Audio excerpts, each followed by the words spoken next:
I met this young black man a couple years ago. He had been arrested for marijuana possession, just a partial joint that the police found on the floor of his car when they stopped him and they searched his car.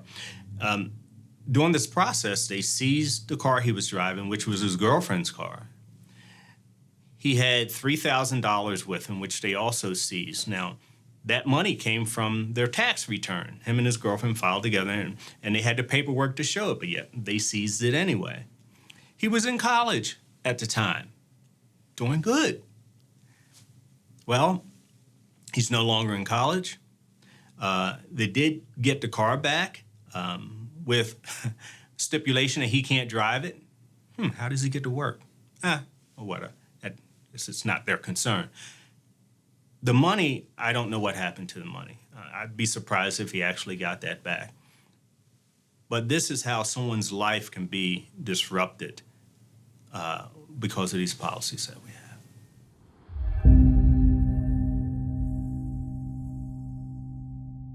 Some people also wonder, well, so what's the incentive of the police to arrest somebody just for a partial joint?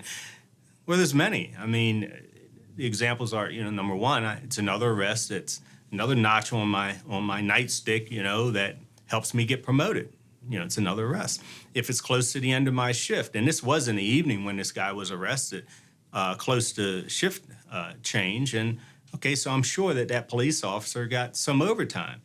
It's very easy to get overtime in law enforcement because it's, especially in a major city, because it's so easy to make an arrest for marijuana possession. The incentives are there, but I think even more than the financial incentive to do this work, again, it's just what we in law enforcement have been taught to do. It's what we believe. It's who we are. And I think that we need to be given an example of what it would be like to focus primarily on violent crime, on rapes and robberies and murders and crimes against our children. If we had a snapshot of that, I think most police officers would say, I'm done with this drug war. Let me focus on this stuff, which is really going to put a neighborhood and a community in a better place.